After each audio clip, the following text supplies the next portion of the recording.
you can only watch it for the first time once. It'll be interesting to see what we catch and what we don't. Did you ever play the video game Mass Effect? This is where Babylon 5 is becoming Babylon 5. That was great. I love that. 100% completely accurate, definitive ranking of Babylon 5. I love it so much. We're officially into it, Jeff. The year is 2025. The name of the podcast, Babylon 5, for the second time. Welcome to Babylon 5 for the second time. My name is Brent Allen. And my name is Jeff Akin.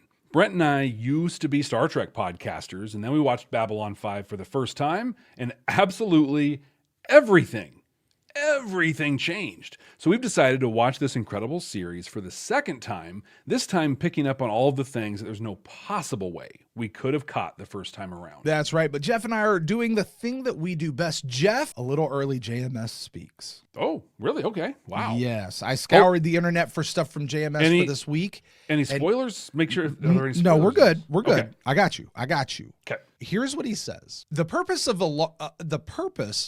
a large measure of the show, meaning Babylon 5. The purpose of Babylon 5, Jeff, he says. Okay. The purpose of Babylon 5 is to elicit discussion of such issues. Where are the morals, responsibilities in any situation? What are the ethics of mass warfare? Where does expediency begin and compassion end?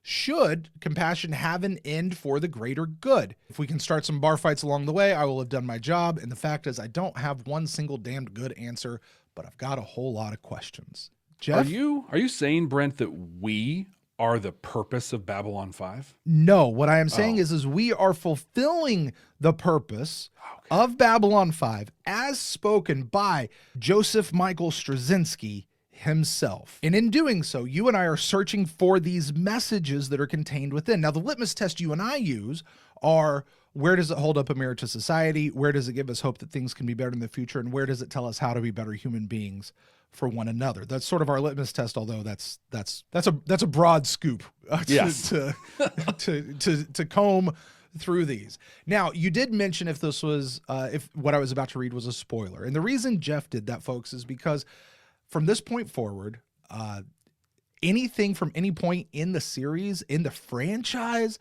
is fair game for Jeff and I to talk about, whether it was physically in the show or actually in the show, or whether it was at a con, it's in a comic book, it was a panel, an interview, from a novel, anything that is Babylon 5 related, Jeff and I are allowed to talk about it. So if you have not seen this incredible series for the first time for yourself, trust us, doing it inside a bubble is the way to do it. It's the way Jeff and I did it. High five, Jeff. You leave me out there by myself. Jeez. That's the way to do it. So stop this show right now. I would never tell you to stop one of our shows in the middle of the show, but this one, I'm going to do it. Stop the show right now. Go back and catch our For the First Time, where we are in the bubble, because we had a great community help us stay in the bubble, right? Do that, and then when you get caught up, come back and join us here, because this is your spoiler warning. This week, Brent, we're watching an episode called The Long Twilight Struggle for the second time. Yep. I remember, this was for the first two seasons. I think it was really just the second season I was doing sporadic reaction videos for our Patreon subscribers. And this was one that I did. I remember I did it in a hotel room in Las Vegas. I was speaking at a conference and I had to do this. It was an awful setup. The lighting was horrible. I'm pretty sure I was talking into my phone. Like, it's just all of the worst possible things you could do for it. I had goosebumps through this episode. Like, I'm like, oh my God. Like, I was moved. Yeah. This episode, for the better part of a season, was like the number one episode for me, and maintained it's I loved everything about this the first time around. I think that this was the moment. I mean, we laugh in the intro where, this is where Babylon 5 becomes Babylon 5, and we've said that a handful of times. But this was just such a capstone to everything. Where it's like, not only is this an incredible show, not only is it doing things no other show is doing, but it's doing it at a level that no other show is doing it. I was completely blown away after this one. you remember what you thought the first time around? Earlier this season, we had the Long Dark. We did. That was easily my lowest rated episode in all of Babylon 5. Here, in the same season, we have what for me is easily a top 5, if not a top 3 episode of the entire series, potentially in a top 10 episode in all of television, period. And Babylon 5 probably holds at least 3 of those spots. Yeah, a couple of them. It's nuts. This episode is great all the way through. We get funny draw in this one. Yep. And here's the thing, Jeff. I don't rightly remember why I love this episode so much. Really? What I remember is being captivated by this episode, by holding this episode. I loved everything about this episode, and it was this episode. What was it that was in the episode? I honestly don't fully remember. But I do remember loving this episode, and this stayed in my top tier and remains in my top tier. And I can't wait to see on a second watch, were we right and justified in that, or are we overhyping the episode in our memory? Yeah, we definitely had a few that we've watched this second time, and it's like, So we will see if that's the case here. But Brent, I went back, I listened to our podcast from the first time. Yeah. Would you like to know why you love this so much? I would love to know. To quote you at the, hey, so Brent, what did you think about this episode in the first time? What a season finale this was. Oh my God. What a great way to cap off season 2. I said season finale? Yeah. Was I being facetious? Yes. There's no way. Okay, I had to have been. I was like, no, wait a minute. I know I can be a bit of a ditz sometimes, but I'm not that much of a ditz. All right. It was very much just how is it possible in 2 more episodes to top this? Yeah. How could that possibly happen? This was everything you would want in a season finale. Mm-hmm. In your initial reaction, you said there's a scene where Londo cuts off Sheridan and yells at him, just unloads on him. At that point, you said Londo is guilty and he is beyond redemption. Yep, I remember that. Yep, and you beat that drum a couple times through the whole thing. Yeah. My response was simply, this is the episode we've been waiting all season, maybe all series for. Loved it. When we were doing our first time audio podcast, because back then our primary content was an audio podcast, and the YouTube that we put up there was just, hey, here's where we recorded the thing. Yeah. We still pay a lot of attention to our audio podcast, but I'd say we're primarily a video content delivery at this point. Sure. But we had a lot of fun with the fact that we had an audio podcast. There's a lot of things you can do in there. There is an incredible Sheridan speech in this episode. Yeah. And you're like, hey, I've got it loaded up. I'm gonna play it for this. And so you hit it, and it was Picard. Go to this line. Here, no further. And you're like, oh shoot, whoops. Then you I'm sorry. Do you mean it was this? The line must be drawn here. This far, no farther. Yeah, was let's it see that if you have one? It was that one. Let's see if you have the other one still loaded. You had the president's speech from Independence Day. But as the day when the world declared in one voice, we will not go quietly into the night. We will not vanish without a fight. We're going to live on. We're going to survive. Today, we celebrate our Independence Day. Who wouldn't vote as president of their fair country, the one and only Lone Star? Right. He wouldn't qualify, though. It's from somewhere in the Ford galaxy. Doesn't matter. Yeah. And then you played Sheridan's speech, which we tell them that from this place we will deliver notice to the parliaments of conquerors that a line has been drawn against the darkness. And we will hold that line, no matter the cost. Yes! Deliver this message to the parliaments of conquerors. Oh my gosh. So good. I do. I still have it loaded. I've been wondering what those were, to be honest with you. Like, why do I have these here? Because you know what I also have in here? Oh, yes. It's a good one. That's a real good one. I also have purple. I don't have my green one loaded anymore. That's because we won, baby. We won. Yeah, well, I don't know if I'd call it winning, but so he mentioned there the darkness, right? Yeah. And so this is the emergence of the army of light. And so this was set up as Army of Light versus the Armies of Darkness. And I had a real problem with that. And I talked a lot with about how cheesy it is. Well, yes. And that's the thing we brought up quite a bit throughout our entire watch. It's awful. But my problem was that Babylon 5 is not about good and evil. It's about the overlaps of good and evil. And so nothing is quite what it seems. Yeah. And so why are we now drawing battle lines saying we're light and good and they're dark and bad? I did not appreciate that very much. I want you to reflect on that just for a minute now, in your seat now. Mm-hmm. How do you feel about something? Or do you want to wait till after we watch this episode? And I think it's a thing that encompasses the series in a real way. And I think what I think now is that I assign goodness to light, badness to dark. Mm-hmm. But without light, there can't be dark, and without dark, there can't be light. So I think, like, having watched the series and understanding the overlap and how there's just so many facets to everything, I think that boiling down light and dark to good and evil is really undercutting so much of what it is. And I would almost say that it's the Vorlon approach versus the Shadow approach, where the Vorlon approach of order and development through this stuff can be enlightening and bring art and light things, whereas conquering and conflict and things like that tend to be darker in just, in what it leaves behind. And who's to say which one's right and which one's wrong? That, can I amend something you said? Mm-hmm. Because I hear this a lot. You can't have light without darkness. You can't have darkness without light. And the truth is, yes, you can. The thing that you can't do is you can't understand what lightness is without darkness. Okay. So I was going to say, you know what I mean? Like it's a subtle difference, but I hear this a lot in a lot of places. No, they can both still exist, even if the other's not there.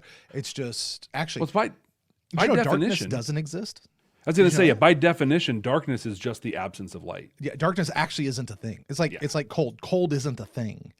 It's just the absence of heat. Is the absence of light. Which, listen, we can get off on a whole lot of other stuff right now. Anyway, back to what you were saying. Go ahead. Right, the other stuff. There's a scene in here where Londo gives his cough. Yes. And we talked about how that's building on Londo's death vision that he had. You doubled down on, well, then that just proves he's irredeemable because he's obviously evil in that death vision that he's had. So it's all true. Can I make a confession, Jeff? You may. I knew even then, there would come a point where Londo was going to redeem himself. Sure. Likely, I was still holding out hope because, as I would say much later on, no one is beyond redemption. Yeah. No one. Also, it's super easy to say that now, watching this. It is, but I'm making a confession. Now, you can choose whether or not to believe me. Well, yeah, Brent's full of it, which sometimes you wouldn't be wrong, but in this particular case, even then, and there was because a part of what we do is there's the emotion. I'm going to capture the emotion of how I'm feeling in the moment. And yeah. There's no more redemption for you, dude. Done with you. Done. Well, the truth is, no one is beyond redemption. Exactly. Agreed. I believe that in the core, and I truly believe that in the core of my being. No one is beyond redemption. And on except that for note, that one guy. There's that one. Suzanne says, to quote me once again, Londo is dead to me. Yep. I might have been emotional. Just saying. Thank you. Suzanne is a member of our Council Chambers tier subscribers who get to join us for our recordings live, and they're conversing with us. And so thank you so much for all of you being here. It's awesome to hang out with you. More on Londo. So that scene of him watching the mass drivering of the Narn planet. A key acting moment from Peter Jurist where he had no lines and just his face. And yeah, like maybe the most powerful acting moment in the series for him, maybe, and literally just was him staring into a blue screen probably at the time. But we talked about that at so much length, right? Mm-hmm. I compared it to the pilot of the Enola Gay out of the Hiroshima and Nagasaki bombings. Of course, I tied it to the Rush song Marathon. You talked about it and compared it to Anakin killing the younglings in Revenge of the Sith. And then, but we just really talked about Peter Jurisic and what a gift he is and what an incredible thing he was able to do. And there's Drawl. You brought Drawl up. This might be surprising for you to hear. Brent says, I probably wasn't a fan, was I? This is as bad as the Natoth recasting. oh no. Oh no. Yeah. You said, I hate this. No, I didn't. I'm such a jerk. You were What an not good. idiot I am. Are you kidding me? I didn't like him at first either. I came through, I'm just like, I said he was over the top. It was too much. But then... What? Jeff, we're D-bags, dude. No, listen, there's a mini journey here. It's Okay. fine. All right. Then in the episode, they explained why they did the recasting. And he continued kind of doing his thing. And you're like, oh, okay, I get it. I'm warming, like when you ended, I'm warming up to this guy.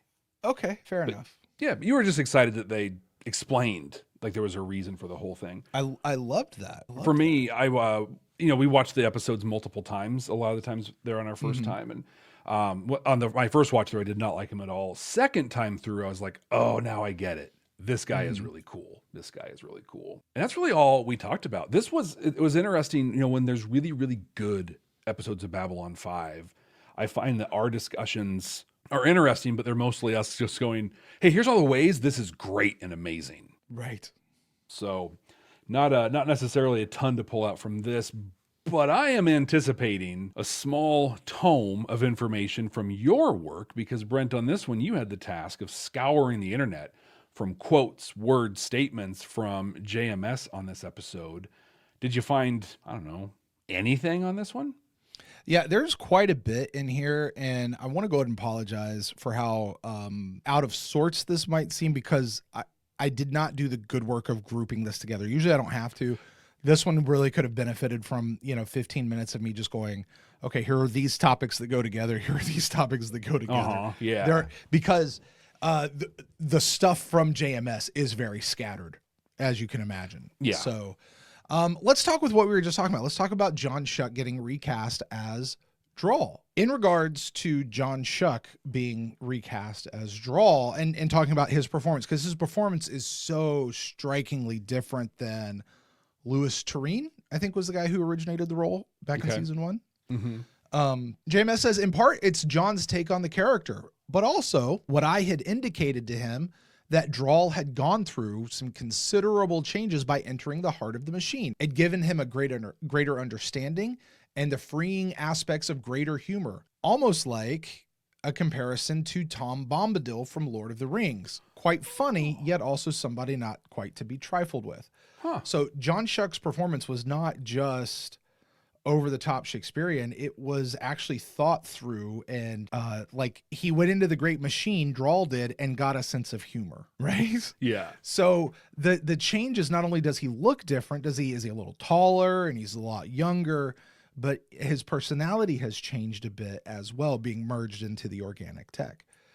So I love when things are done intentionally. I just wish that when they're done intentionally, it's also communicated to us and it doesn't just look like a mistake. That makes sense. Does that make sense? Mm-hmm. So, although I'm not sure how JMS would have communicated that within the show itself, but well, he did communicate some of it. Some. Also, talking about this, Jeff, one of our main criticisms of this show. Wait, what? We have criticisms of this show?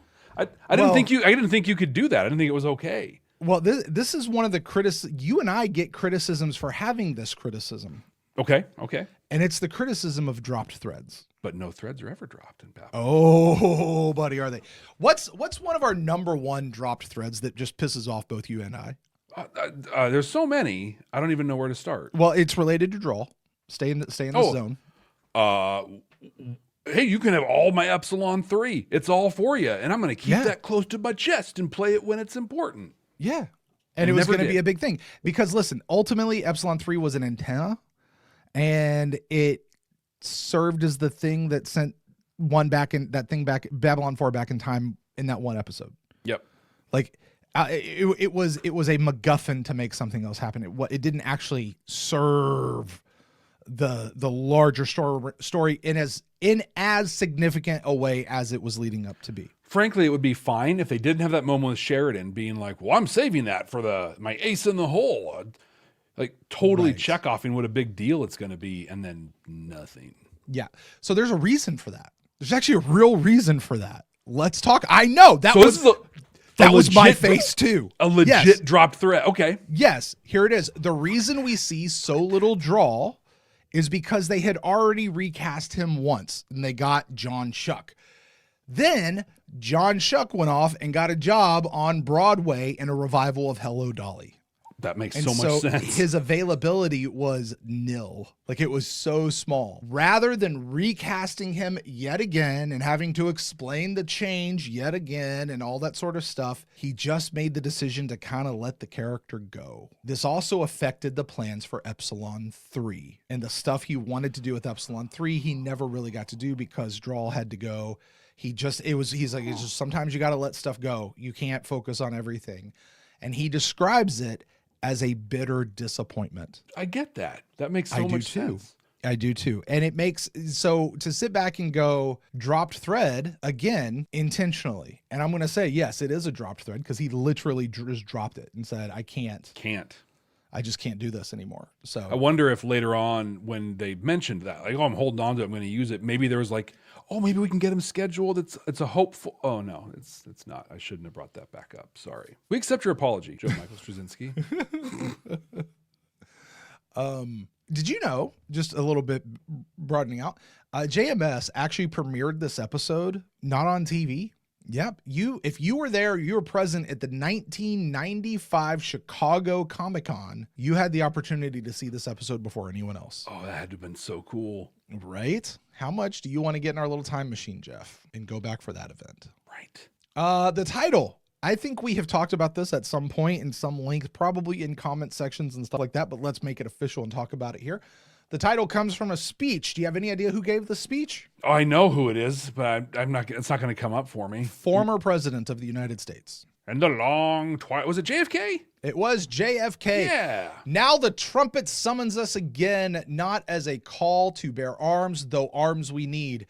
Not as a battle, though in a battle we are, but as a call to bear the burdens of a long twilight struggle, year in and year out, rejoicing in hope, patient in tribulation, a struggle against the common enemies of man, tyranny, poverty, disease, and war itself. John Fitzgerald Kennedy. Know that. Hey, by the way, Londo and his 4 wives, what were they? The 4 horsemen? Oh, they were famine and pestilence and not the war one. I can't, plague or whatever. Yeah. Okay. He was war. Yeah. So how about this? The struggle against the common enemies of man, tyranny, poverty, disease, and war itself. Look at that. So Londo, basically the Malari family. Yes. Yes. This entire show is all about the struggle against the Malaris. Man versus Malari is what this is all about. I like that. I don't know that he thought that close of a connection. You could certainly break that down a little bit, but that would be an interesting thing. Jeff, something we want to pay attention to in this episode is the use of light. Okay. When specifically candles and when people are standing in shadow versus standing in light. It is used very explicitly in this episode. So let's keep an eye on that as we go through. I've got some notes for that as we go through the episode, but let's see if we can't catch it first. Yeah. This was a very effects-heavy episode, Jeff. They had more effects in this episode than they had in any previous episode, so much so they took over a month to produce. In comparing this episode, JMS says, until the long twilight struggle, nothing else has come close to this episode, right? He says, hell, in some ways, when compared with Struggle, the coming of shadows is just a light comedy in which nothing much else happens. Wow. Yeah. Talking about the music. Now we're going to jump forward just a little bit.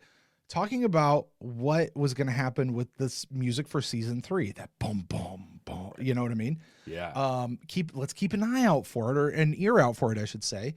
He says, what do I have in mind for season 3 for the opening credits music? I indicated to Chris Frank what I was looking for in a piece of music was like what he did with Long Twilight Struggle. Okay. And interpolates some of those elements into the main theme with a very hard sound. He says the piece in question is about the middle of the first really busy scene after the act break. Okay.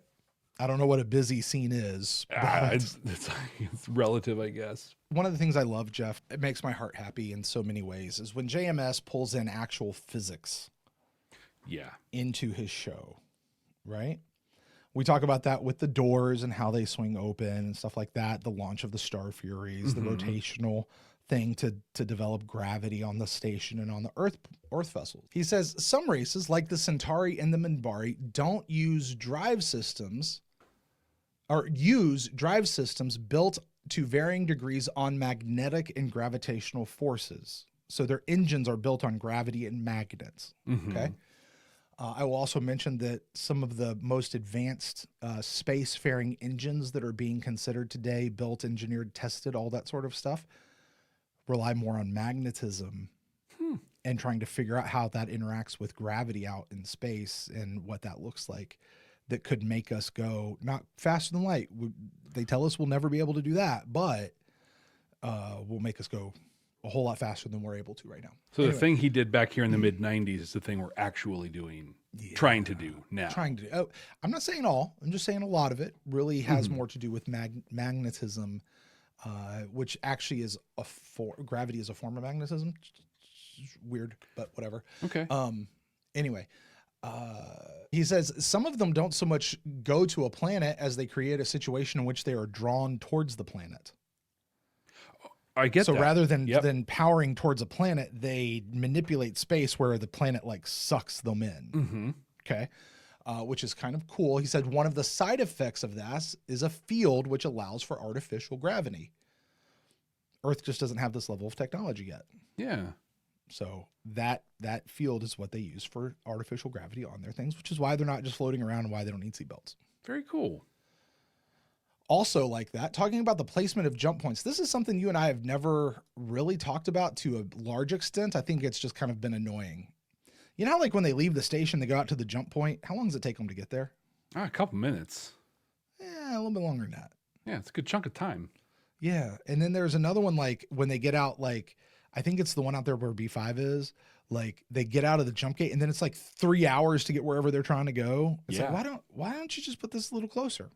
Well, he has a word for that. The reason for the placement of jump points is very straightforward. By the virtue of their size and the tremendous forces that are unleashed by punching a hole into hyperspace, you need that to be at a distance very far away that it's not going to risk severely damaging anything, including planet stations and whatsoever. It's just kind of out there. It's safer out there than it is closer. Yeah, we'll just drive. It'll be okay. It says if they formed the points between them and the enemy, which was the rest of that doesn't matter to this conversation, right?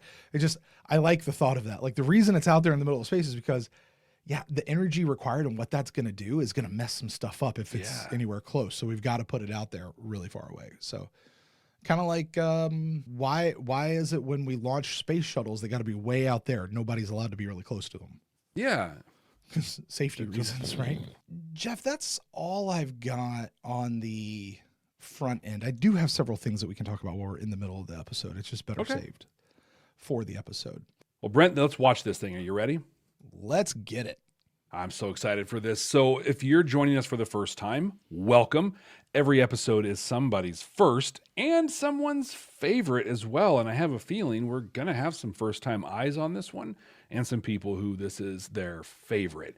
So that we all know what's going to happen right now. Brent and I didn't watch this episode, take notes, and come here to discuss it.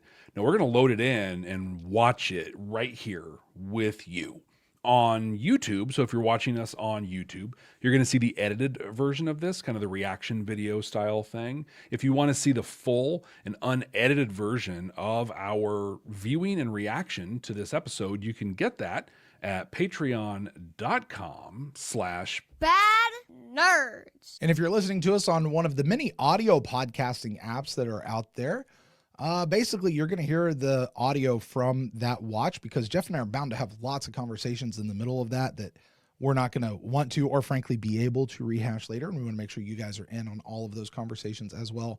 And then after that, we'll talk about our ranking. We'll talk about any messages that JMS says that we should be looking for in the middle of this particular show. So Jeff, with that, let's watch an episode. Let's do it. Rifa, the Emperor is out among his people, basking in their almost sincere adulation. Here's a question I have for JMS. He has left things here in the hands of his Was he named Rifa as in which like can reefer? function just as well without them. Right. Sometimes better. A point that I'm sure has not been lost on him. I will only say he appreciates his position. It would explain his madness. And yours. You have been much in our thoughts lately. We know this has been a hard time for you. Our work here has cost me the life of one friend already. How many more do you have lined up? Yeah, talking about Urza right there. It is unfortunate, Londo, but for the sake of our people, we must learn from our mistakes and move on. Lord Rifa, I have come a long way. And I am Look how harsh and sharp his hair is. I have been summoned here now. Indeed there is. I have good news. The war which began 6 months ago is about to end sooner than any of us could have hoped. And you, Londo Mollari, will be the architect of our victory. Will I now? Says who? Says this hand up you that just makes you the puppet. She's in shadow, candlelight, and she smiles when it hits. Oh no, it's not candlelight, that's draw light. Yeah, baby. For a minute I thought it was like a Sub Rosa energy moment. surge from the planet below. You sure? These guys are in blue. Sure. Take a look for yourself. Commander was afraid something like this might happen again one of these days. Something like what? Station 3 to Commander Ivanova. Remember, this is the fake out. Yep. We talked about this where we were like, is she already on to somebody else? Right. And turns out, so JMS talks about this. Apparently, there was a lot of people who are like, why do we even need the scene in the show? Nobody needs the scene in the show. And JMS said, hey, listen, if that was Ivanova, if that was a female, nobody would say a word about it. We would all love putting it in there. Why would we not do the same thing for a male? I was like, oh, that's hardcore. Yeah, good for him. Also, as we go around here, all of this steam is fake. The studio that they're in there did not have hot water. So watch Bruce's performance here. He's freezing cold and you can tell. He's taking like, a cold shower. Like, yeah, it's like ice cold in real life. Like all of that steam is artificial because they didn't have hot water in their studio. So which dumb. Feels like that should be like a union thing or something, right? Yeah. Uh-huh. But just look, you literally like almost you see him shiver as we go around the thing here. You ready? Okay. I mean, the music and everything, this is so this is Ivanova's in there with somebody else. Yeah. Yeah. Somebody's having sex in that show. Look, see him? Yeah. Watching, he's going to turn around. It's like, oh my God, please, get me out of here. Yes? Captain, I just wanted to let you know we're picking up some unusual signals. This is Crusade level music right here. Ivanova. Like just how it doesn't work for the scene. I do hope I'm not inconveniencing you, but I think we should talk. Okay, so color of light in CNC was blue. Everybody was bathed in blue. John Shuck's bathed in like yellow. We saw that yellow light come onto Dylan's face. Yeah. All right, just noting. I'm just noting. I don't know that actually means anything. Okay. But a lot of times it does. Specifically what JMS talks about is light versus shadow. That's what we're really paying attention to. But colors are certainly an intentional thing. Yeah. My name is Draw. Draw. How do you do? He is so over the top here. Oh, you don't have any idea who I am. Unless there's another Draw who could do what you just did, Mimbari who took custody of the planet we're orbiting. Captain, you do not take custody of the planet takes custody of you. It chose me when the one who lived in the heart of the machine lay dying. I feel like I can Since then, sense older drawl in him. Return to me Nuggets my of youth wisdom. and appearance of 30 years ago. I am but a steward, humble. I can come back after you finish dressing. No, it's fine. I wouldn't wish to be an idiot. I love this. I love every bit of his performance here. Of the great He goes right back into it. Yep, exactly. He goes right back into it. Hey, it's Soul Hunter. Colonies and She, Dross, and Zoc have all been conquered. So, fun fact. So that's William Morgan Shepherd, right? Yep. He was on the short list to be cast as Jakar before they cast Andreas. Really? Uh-huh. And so bringing him in here, this gives you a feel for what Jakar could have been. Almost was, right? Like, yeah, kind of. Yeah. Huh. But if we go on fighting the way we have been, sooner or later Homeworld will fall. We must change our strategy quickly. We will always have enough surviving ships to effectively defend Homeworld. They will only be gone for a little while. The window of vulnerability is very small. You're right, Chester. It's a big gamble. I wish I were going. But it kind of makes sense. We're gone one way or the other. Might as well Your go place for is it. here, Shakar. We will need alliances, support. In the final analysis, your work here could be more important than a fleet of ships. Jeff, yeah, that is an entire podcast topic of its own. In the final analysis, what do you say? Your work here could be more important than anything else we do or something of that nature. Mm-hmm. That one line, let's analyze it. Yeah. Let's analyze Jakar's work while, and see how important what it was that he did was the most. Well, you think about it. I mean, already with his work, they're getting food, they're getting supplies that they weren't getting. Civilian population is being better cared for because of his work. Mm-hmm. Well, I'll give you something else. Jakar's presence on the station made sure that all the other member worlds in the League of Non-Aligned Worlds remembered that Narn are not Centauri. While Centauri may be an occupying force and they may speak for Narn, Jakar is a constant reminder that they are not Narn and that this is an oppressed people. Because if you can get Jakar off the station, if you can get him out of people's minds, no, we speak for him. Well, you know what? It's easy to fade the atrocities of what could be happening. It's easy to let those things go. So he's there as a constant reminder. And I think I liked what Justen said. Sympathy. Even if you can just drum up sympathy. Well, and that's basically what I'm saying too, right? Mm-hmm. Like, yeah. Like Jakar was just keeping awareness alive. But also, what did he do? He led a resistance attack back home. Mm-hmm. Right? Came to a spot where he became a religious icon that didn't really broker peace. No. I think so it's interesting because we get to a point where it's because of his role here that things happen, but it's not because of his role here. Well, here's the question. If that makes sense. No, here's the question. What Londo does in the end, going to the Keeper, to accept the Keeper, to own that role, but then to also play basically double agent the entire time, to hold the minions of the shadows at bay from the rest of the galaxy. Would Londo have done that had he not been in a spot with Jakar where he received forgiveness, where he was redeemed, so to speak? Right. Where is what Jakar did for Londo the thing that spurred Londo to do this other work, which actually effectively helped resolve the rest of this. Oh, that's too much for this little conversation right here. Yeah. But I think we could, oh my gosh, think about that though. Yeah. How we could go off on that, man. I like that moment, just the ugly face of loss from war. This isn't a good time, Ambassador. I'm in kind of a hurry. I know. You appear to me as well. Perhaps we should continue if you're in such a terrible hurry. So there's some really good chatter in the council chambers chat. Where was it here earlier? Talking about the power of what? Yeah.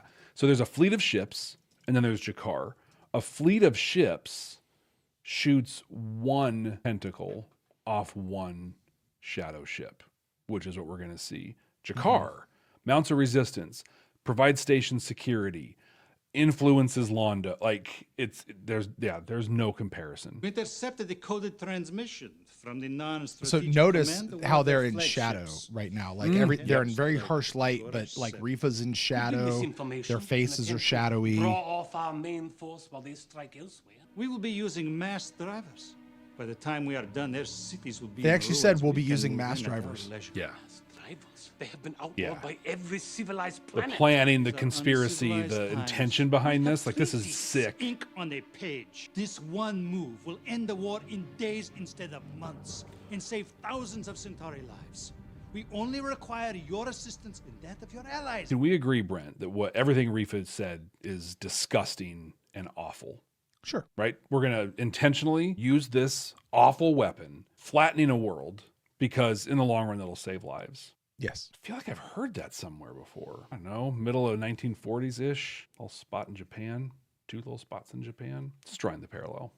So, well, it's interesting. Maybe it's not so interesting that you say that, because that's the exact parallel and comparison that he's making. It's the same logic and rationale that we used when we dropped the atomic bombs back on Hiroshima and Nagasaki, and that in doing so, we will actually shorten the war and save a certain number of lives. JMS is also pointing out here, I am not passing judgment on those of history. They're the ones who have to live with themselves. I'll leave it to them to judge. He's just drawing the parallel. That's all he's doing. So I think I disagree. And I disagree with him on not judging it because of whose mouth he put it in. He put it in Rifa's mouth. Clearly something we're supposed to take as, oh, that's not good.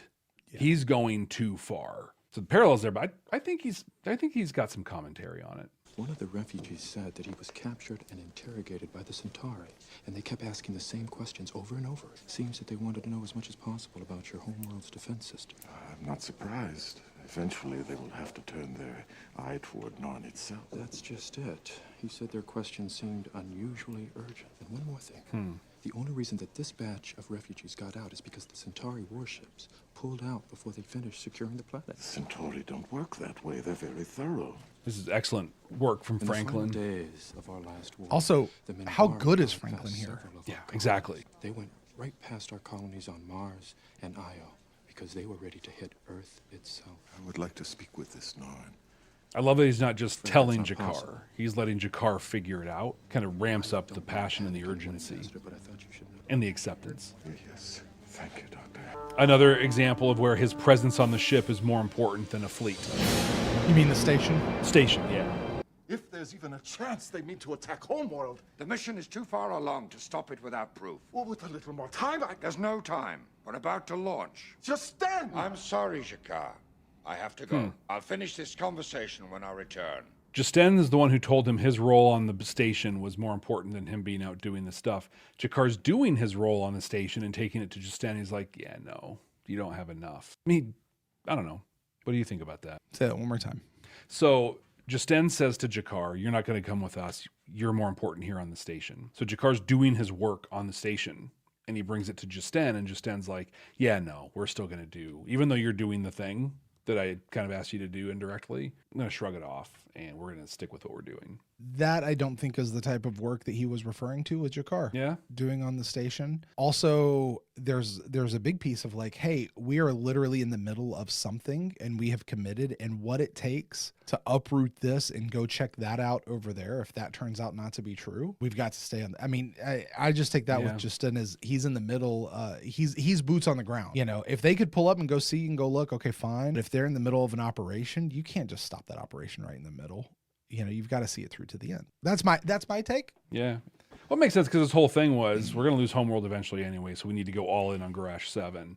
And so Jakar being like, no, split your force, like they would have done before and not been effective either place. So, yeah, I just didn't feel great in the moment. Well, it's certainly Jakar is like, dude, you told me. Yeah. I mean. Thrall, we are here. Did you think I hadn't noticed, my old friend?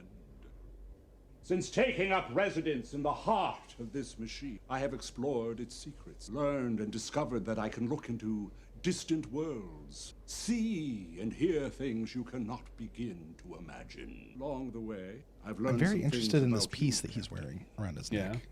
Yeah. The loss of your wife. Wow, did you see Delen's response at the mention of his wife? Yeah. Hold on, I want to go back to that.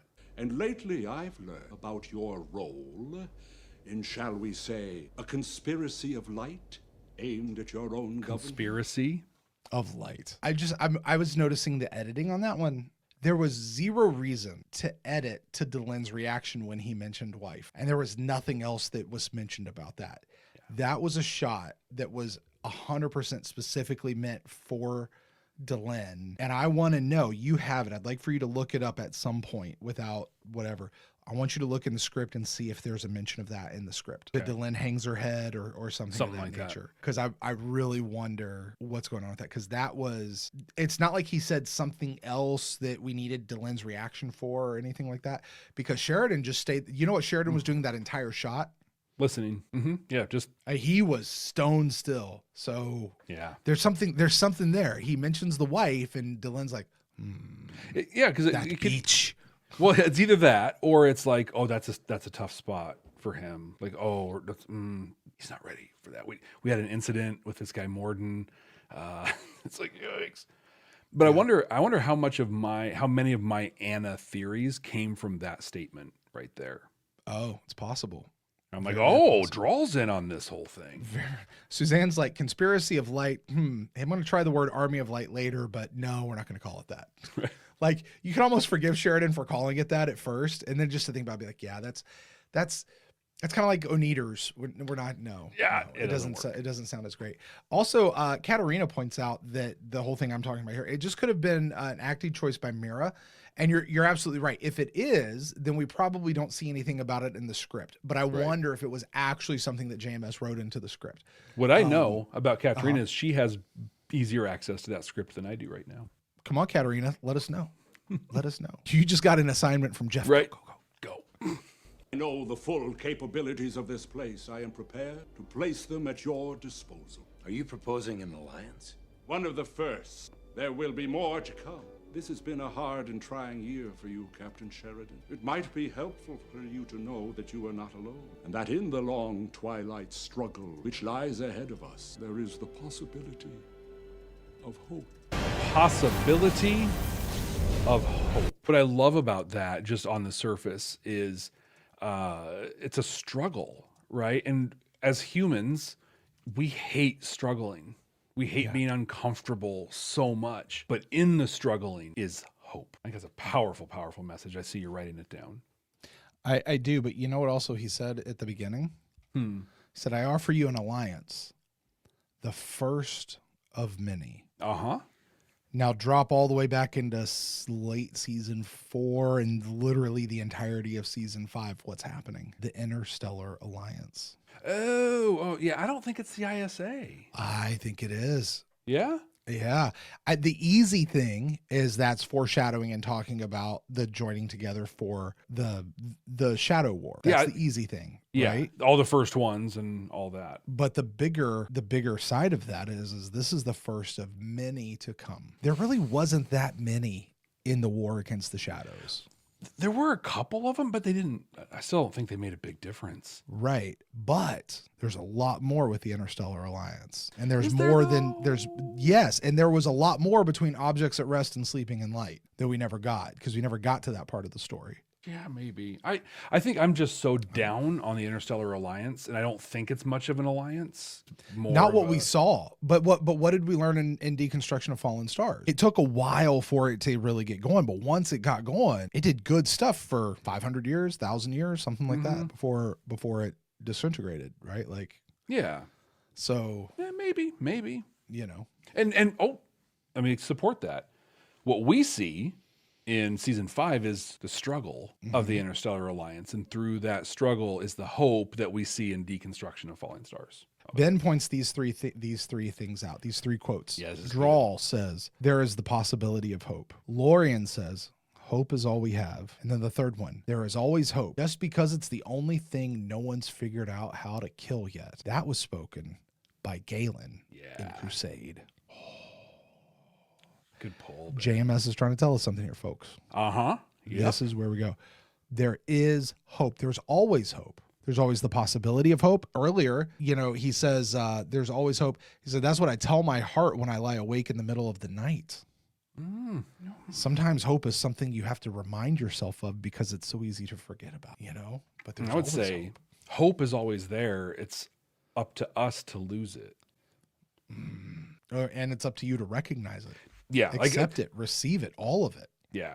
It's not like we want to lose it, but it's like losing hope is a me thing, not a hope thing. I like how you just said that, my friend. Thanks. Here's the So this was the scene, right? This is the scene he was talking about? Yeah, he even has that big... Yeah, so the music in this scene inspired season 3. Yep. Totally feel it there. No enemy ships detected. Just a minute, I'm picking up a disturbance. So just a note on these shadow ships here that I never knew. JMS says this. Shadow vessels are bi-level. So when 2 of them come together, it actually looks like 4 ships. If you look at these actually kind of look like 2 ships like inverted on top of each other. It's actually one ship. They're just bi-level. They do that. That's kind of cool. Yeah. That's kind of cool. Candles. Jakar in the dark, surrounded by light. They're mounting an attack. They have hope. It is the season 3 music. Dun dun. Pull back! It's too late! That's so brutal. So you look how those look like two kind of mushed together. See, like I those never right noticed there? it before. That's 2 of them like coming together. So that looks like 4, but that's actually just 2. So someone had asked when the ship takes the phaser thing and the thing comes off, if the ship was trying to phase out to avoid being hit by the mines. It says they don't phase out as much as they just absorb energy. Listen to this about the ship. Okay. At a cost of great pain. Oh. Remember, they're organic tech, which means they can feel, but only after a fashion. All right. Interesting. That is interesting. Let's notice some candles here. Yeah. Or lack thereof, I'm imagining. Jakar is also noticing the candles here. And gone. Hope is no more. And Jakar extinguished hope. It didn't go away on its own. Well, but all of them are out, not just the one. They've all gone out. Wow. That's a little more than... JMS talks about how that's subtle. That's not subtle. No, that's right over the head. Yeah, right? You'd mentioned earlier in the thing, like Shepard versus Katsulis for Jakar. Yeah. And I think that, clearly things would be different, right? We'd see a different Jakar coming up. Shepard would be showing up in a different way, all those things. But this scene right here with Jakar praying, and this is where, they made the right call. Well, and they're saying it over in the chat. The 2 strongest moments of acting in this episode are from Peter Jurasik and Andreas Katsoulis. Neither one of them are speaking a line. Yeah. It's just their facial expressions and acting. And I gotta say, we bring this up a lot. Katsoulis is facial expressions through mountains of makeup. It's so wild. It's so wild. JMS actually talked about, he's like, they always wondered why I was on set whenever those 2 were filming. He's like, I gotta see this. Duh. Right. He's basically marking out. He's just like, this is so good. Garibaldi, we've got trouble. So what else is new? Major. We just got word the Centauri have begun an all-out offensive against the Narn homeworld. Started about an hour ago. This is it, Michael. The balloon's going up. Do you know what that phrase means? The balloon's going up? There have been many explanations for where this phrase comes from. Most of them are obviously... blah, blah, blah, blah, blah, blah. The first one I heard, and who knows if this is right, comes from World War I, where just before one side would go into battle, they'd send a man up in a hot air balloon to scout the enemy's location. If you saw the balloon going up, you knew combat wasn't far behind. Okay. There's actually an editor's note on this one. This actually goes all the way back to the Civil War. Really? The balloon's going up. War's not, basically it just means war's not far behind is what you're saying, but that's where it comes from. And that's what she's saying. War's not far. It's happening, which tracks with everything that we know is happening here. Oh, that was a good one. So many to the face. Dude, I think this is where you and I first said the Centauri kicks ass and the Narn suck. We've got mass riots all over the place. Any word about the attack? Just rumors. They say the Centauri are using mass drivers. I can't believe they'd resort to planetary bombardment. Right now, I believe just about anything. They've said the word mass drivers at least twice now. Yeah. All we have heard is they've been outlawed by every civilization out there. And she just said planetary bombardment. Never once have they actually described what mass drivers are or what they do. Correct. That I've tracked so far. I just remember going through this the first time, and people just couldn't have the gall to believe that I'm sitting there going, "What the heck is a mass driver? I don't know what a mass driver is. Yeah, what does that mean? And people are like, what do you mean? I think this might be one of the very first places. They told you it was right there. You weren't paying attention. I'm like, yeah, they don't. And I'm curious to watch the bombardment because, I remember people saying you can literally see them hurling the asteroids. It's right there. And I'm like, I don't. As if I'm supposed to know that that's what that is. Because he said they pluck asteroids out and throw them over. You know how I would see that is if if it almost looked like a catapult, it lassos them and grabs them, and throws them. Oh, that's a mass drive. Wow, that's kind of neat. But let's see what happens. I just got to say, call out Fabio's comment here. He's so right. A mass driver is Joker, who pilots the Normandy. What? It's a Mass Effect. What? And he walks with a limp. That's supposed to be an asteroid. That little. This looks like they're shooting. Yeah. So JMS talks about the look of the Centauri homeworld here when they get hit with these bombs. The Narn homeworld? Okay, yeah, the Narn homeworld. That's what I meant. Remember how I said earlier, like, I love when we bring, like, real...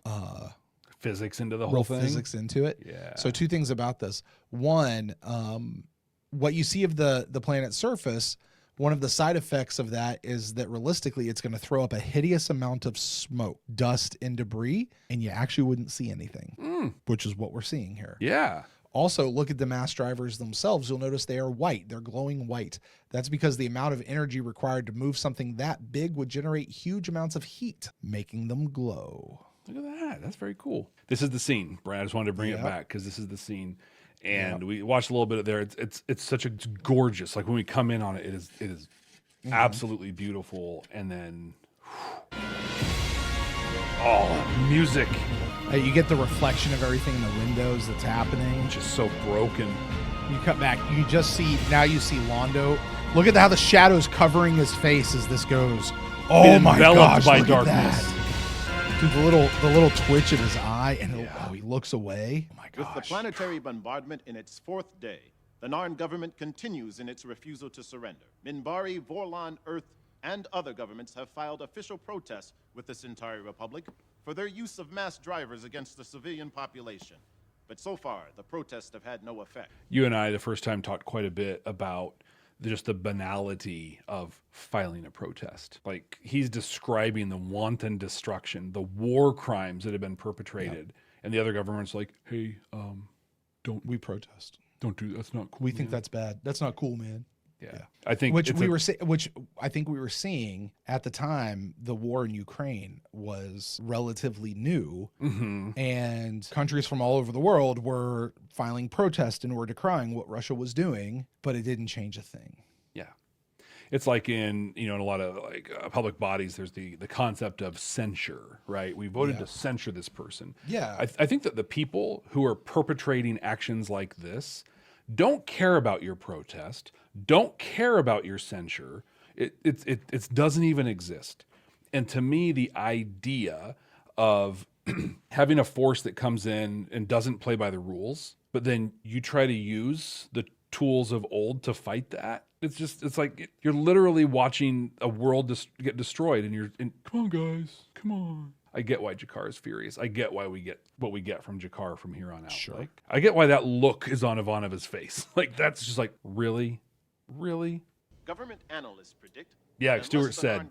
Rifa called it out. Ink on a page. Infrastructure will be totally destroyed. It is probably the last message they will ever send, and the hardest thing I have ever asked you to do. Say it. I remember this. We guessed for what is it that they asked? We guessed it was this, but we didn't know for sure. Oh, that he would stay here and ask for asylum or something like that? Yeah. Look at the light on Jakar's face coming from Sheridan. Captain Sheridan. Coming from Sheridan's side. I've been instructed by my government to come to you and ask for sanctuary. You can literally hear him swallow his pride when he says that. A provisional ruling council appointed by my government will take up the responsibility of rebuilding a more civilized non-government. More civilized. Wow, where do you hear that? The responsibility of rebuilding this place to be more civilized is going to come from this other country over here. It's got to ensure the peaceful transition to democracy. That's all. Of the Greater Centauri Republic. There it is. That cough, JMS talks about that cough quite a bit. Really? Mm-hmm. Saying, yes, that is the first time he's made this cough. This is like that one. This is the first time he coughs that will eventually result in the big, longer coughing of what that looks like and what that means. So, yeah, we did not miss on that one. Prior to this meeting, Ambassador Jakar asked for sanctuary on Babylon 5. As it is within my province to make such decisions, I agreed. Surrender by all members of the Kari is stipulated in the non-Centauri agreement. Oh, I'm sure it is, but I didn't sign that agreement, Ambassador. Love that. Neither did Earth. Co-sponsor of Babylon 5, the Minbari government supports this decision. The neutrality of this station applies even to the wishes of the Centauri. Citizen Jakar may remain Look at Jakar in the dark, right there. Face reality, Ambassador Mulray. Yep. If your government is serious about all these rules, you're going to need someone here whom all the other Narn will recognize as credible. At this moment, Jakar is no longer an official representative of Narn and must be removed from this council. We will wait until... No! Right there is where you That said. moment. Yep. Yeah. That's the moment where I was like, nope, done. You're done. Can't. And the way the music hits in this part, oh my gosh. Even Kosh was like, whoa. Yeah. And here we get potentially Jakar's greatest speech in the entire show. Yep. As I say, just look at this, put this in your head, but now move yourself into season 4, season 5. My people will never forgive your people, but I forgive you. And that started here. Well, I mean, fact- take it a step beyond that, Jeff. Londo and Jakar team up to go rescue Natoth. Yeah. And you have that whole scene where Londo's playing drunk, walking down the thing, busting Natoth out. How do we go from here to that? Not just, I can forgive you even if my people can't forgive your people. How do you get to that? Active on missions together. How do you get to Londo and as an emperor calling Jakar out from behind the shadows to say, it is time, you must kill me now, my old friend, you know? How did they get to joking about throwing rice at a wedding? With confetti on their heads. Uh-huh. But I'm curious, someone can pull that, we might go and look at some point, but I wonder if the scene, the can't forgive, I forgive scene, I think it has this very similar shot composition as this. When we get to that spot, let's remember that. Yeah. There is no greater power in the universe than the need for freedom. Against that power, governments and tyrants and armies cannot stand. The Centauri learned this lesson once. We will teach it to them again. Though it take 1,000 years, we will be free. Head held high. Tell them that from this place we will deliver notice to the parliaments of conquerors that a line has been drawn against the darkness. And we will hold that line, no matter the cost. You know, Ben points out something here. Yeah. That in this episode, Sheridan says they're going to hold the line no matter the cost. But in Severed Dreams, he says this line, now we know the cost. Breaking away in civil war with his own government. He knows the cost, and he still pays it. There's a Rush line from the song Bravado. Of course there is. Track 2 from their Roll the Bones record from 91. Says, we will pay the price, but we will not count the cost. And I feel like there's a lot of that here. Mm-hmm. So Brent, Long Twilight Struggle, second time. How to stack up second time for you? I don't know if this was better than the first, just as good as the first. God, what a great freaking episode all the way around, front to back, top to bottom. It makes you feel. It makes you believe. You know what the greatest thing here, and this is slipping a little bit into the messages thing, every single bit of this was about hope. Mm-hmm. Everything. Things are crappy right now. We literally have asteroids being thrown into our faces. We have things being stripped, and there's always hope. This is what I tell myself when I wake up in the middle of the night. I know what you don't know. It might be helpful. There is always the possibility for hope. Jakar says, though it take 1,000 years, we will be free. This is all about hope. And in the face of the darkness, there is light, and we see the light in the shadow. What a well-crafted episode all the way around. I think this is one of those episodes that, knowing the background of, having all these little tidbits by JMS, and I'm sure that I just scratched the surface. I'm sure there's stuff out there I didn't even find. This is what makes you appreciate this show so much more. This is the stuff that you will miss your first time around. And let me tell you, folks, you wouldn't catch this if you didn't know. Or you hadn't seen it multiple times. In light of knowing what comes later on, you only grow to, this is what makes you grow to appreciate the show even more on the second, third, fourth, 47th watch. Yep. What a great freaking episode. Love it. There is a heart. This episode, I'm reminded of that episode from Ivanova earlier this season. This station is about something. This isn't some deep space franchise. This station is about something. This show, this episode is about something. This isn't just knives or soulmates or something like that. This episode is about something. Love it, Jeff. How about you? I really see this episode differently than I did the first time around.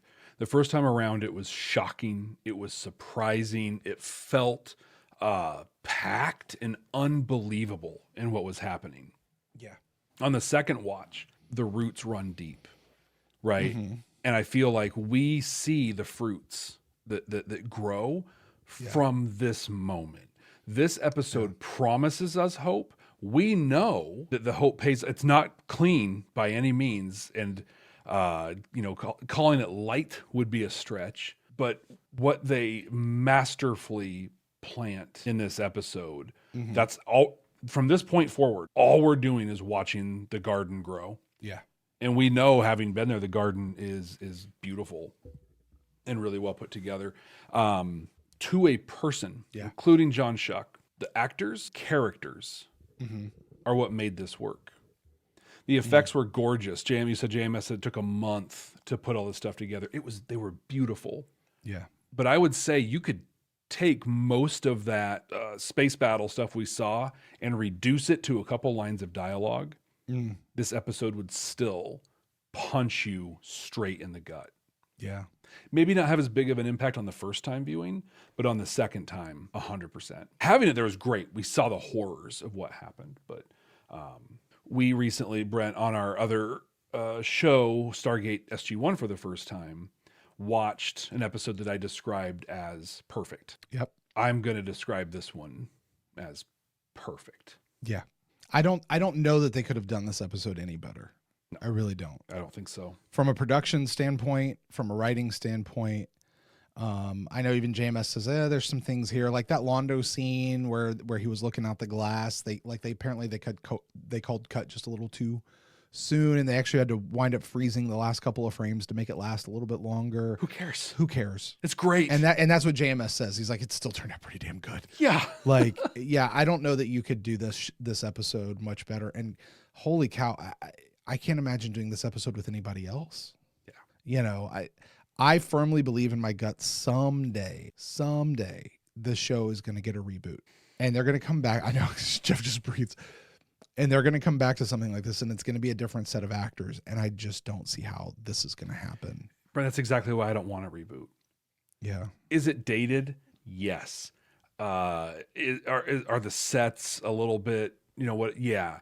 Is it still perfect? Yes. You come in, especially with 21st century production sensibilities, they're going to turn this into garbage. You know, some people in the council chambers are shouting out the scene with Sheridan in the shower. Agreed. I'm going to disagree. No, Same. I disagree. The fake out is all important there, right? Mm-hmm. Even the music, as cheesy as that music was, it was perfect for that scene. Yep. And while it does sound like it was written more for Crusade than it was Babylon 5, for that scene and what was happening in that moment, I feel like it worked. And I think it made Drawl showing up exponentially better than him just chilling and Drawl popping in there. So good. Mm-hmm, mm-hmm. What would you have done if that had actually been Delenn in there with him? Oh, man. Yeah, I mean, think about how because we often talk about how slow playing they are, this thing. What if it just opened up and there's John and Delenn just what, going Brent? at it? That's what would happen in the reboot. Maybe. They'd be like, let's just do it now.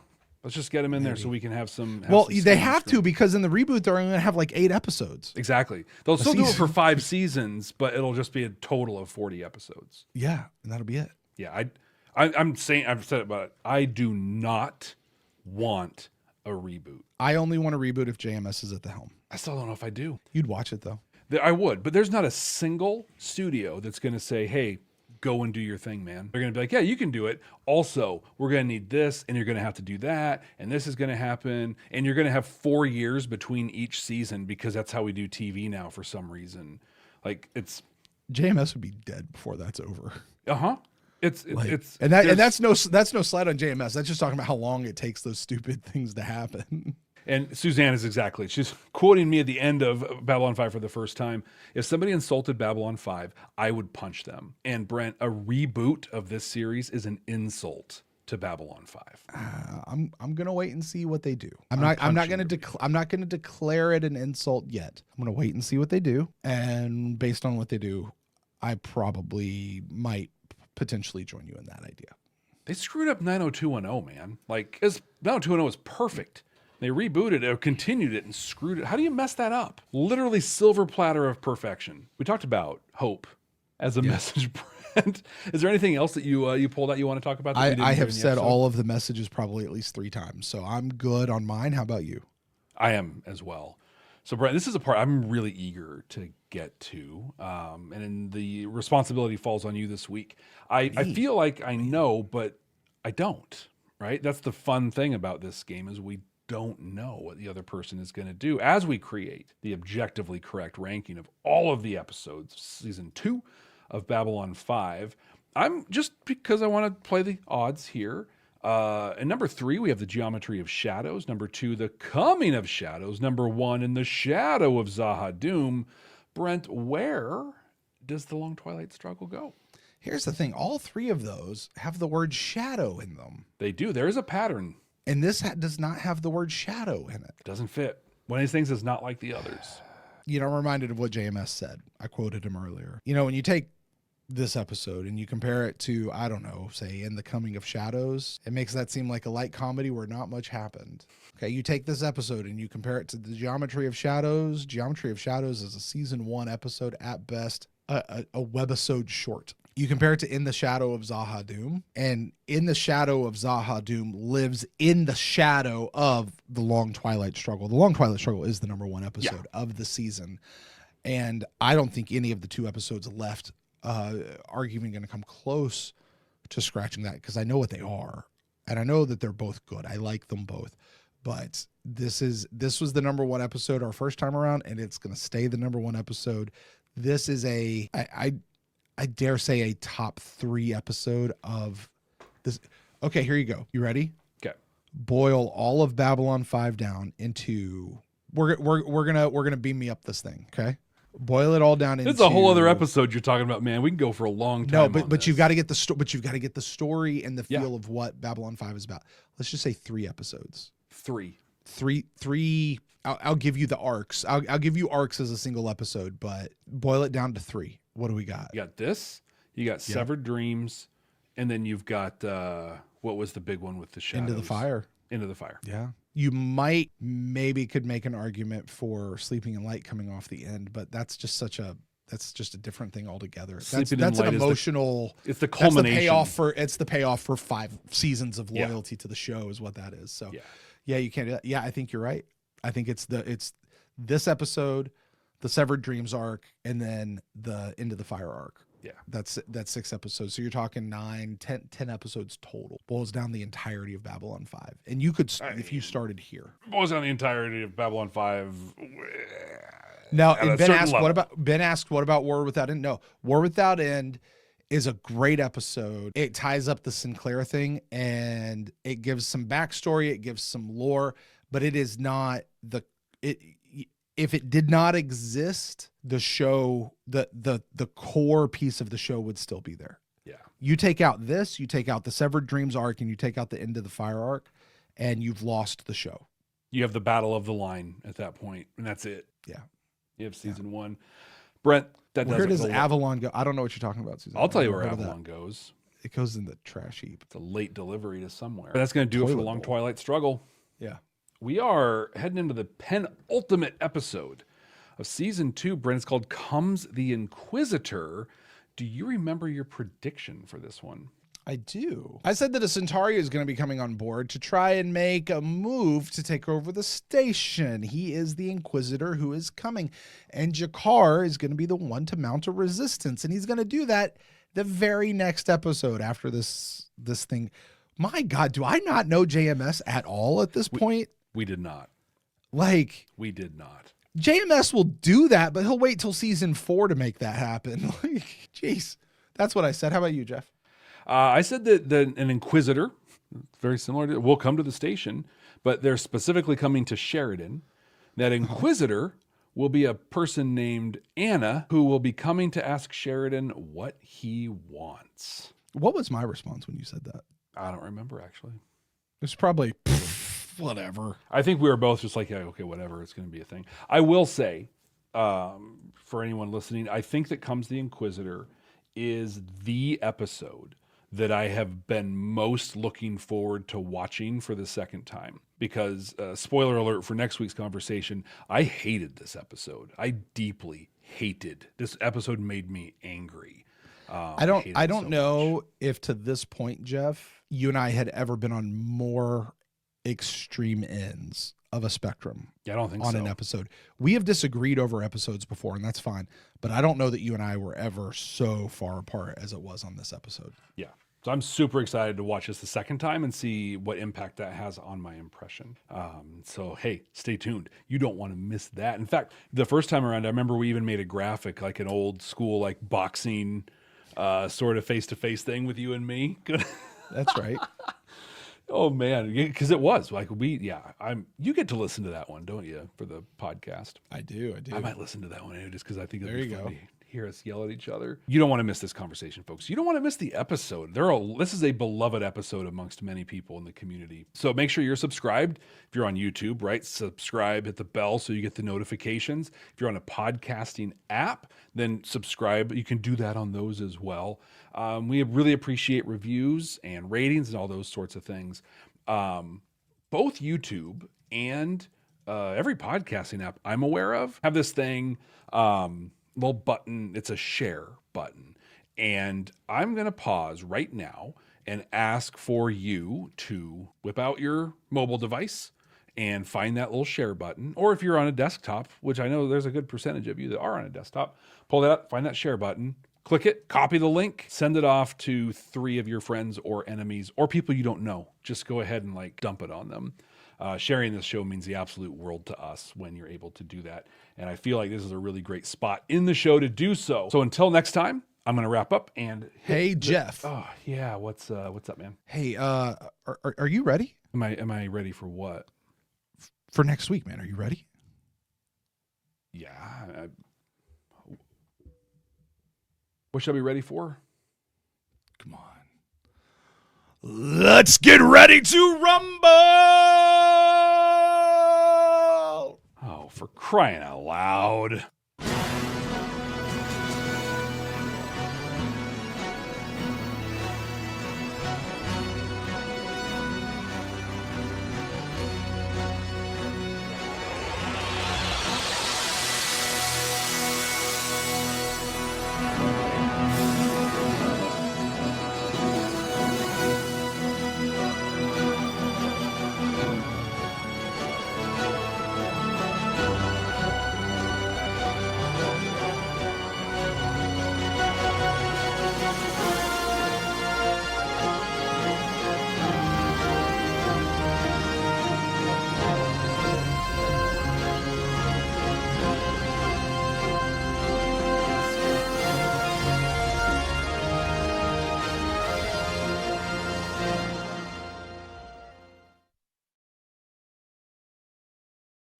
We both did it. We both did the thing. There you go, man. Do it.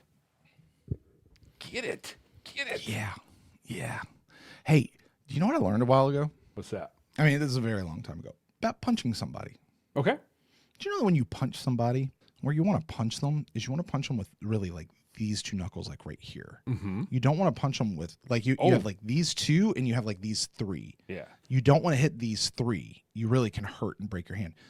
All of the strength is in these 2. Mm-hmm. So when you hit and you can feel it when you hit it on your hand. Yeah. It's so much hard, but it's where you get all the bone strength right here. Over on this side, it goes off to the side. So when you go into punch, you're really trying to hit that's all you're really trying to do is hit with those 2 knuckles as you come in, not the other side of your hand. It's also, you can do the Centauri way and open palm right to the thing, because then you're using this. And you're dude, not going to you do that on their nose, you drive that up into the brain, you kill them. Done. Gone. Out. I need to remember to drop this in, but hold on, I don't know what you're doing right now. Sorry, folks. Oh, I mean, you know what? A real professional Jeff would come in here prepared. He'd have all his stuff pulled. It would just be ready just to pop up just like that. We have all the technology to make that happen. And here you are just making us wait because you didn't do your job coming into the show. Now that's the other thing. Look at that. Oh my, look how puffy my face was. Oh my gosh. Yeah. Oh my word. Yeah, hey, we you want look to know very something different. fun? You want to know something fun? Here, hold on. You ready, Jeff? Okay. Take the graphic down. Oh my God. Look at that. Completely unintentional. Suzanne says that's not me. This is Jeff in his wrestling days, folks. His professional wrestling commentary, managing days, whatever. That's me. I think I'm ring announcing in that one. Oh, really? Because you look like you're a heel in that one. I might have been a manager then at that one. I don't know. But I'm definitely in the ring laying it down from that. Why are all managers heels? Because baby faces don't need someone to get them over. They can get themselves over in the ring. Gotcha. Has a lot of life ago. Yeah, Fabio. Yeah, there's long-haired Jeff also. Listen, I'm telling you, we talk about how we can track Babylon 5 with Garibaldi's hairline. You can do the same thing with Babylon 5 for the first time, only with Jeff. I'm not saying anything he hasn't said before, folks. That's not Brent being an ass. That's Jeff and I being together for a long time and having a lot of banked relationship there. Yep. It's very true, though. Like, yeah. You can also track it based on my face. For real, man. For real. Like, we just saw it with that thing. Like, you've done some incredible work. Well, thank you. You're welcome. I've tried. So, speaking of incredible work, it is 1:15, and I got some incredible work in the morning that must be done. So, thank you guys out there for joining us. You guys are amazing. Patreon, we love you guys. Council Chambers, we love you guys. And thanks for joining us for the show. This is fun. More the merrier. The more people we have, it's just been a lot of fun. It's great to see everybody in here. Yeah, always like hanging out with friends. So, We'll talk to you guys next time. We got Comes the Inquisitor on deck next. Yeah, so man. We'll see you guys then.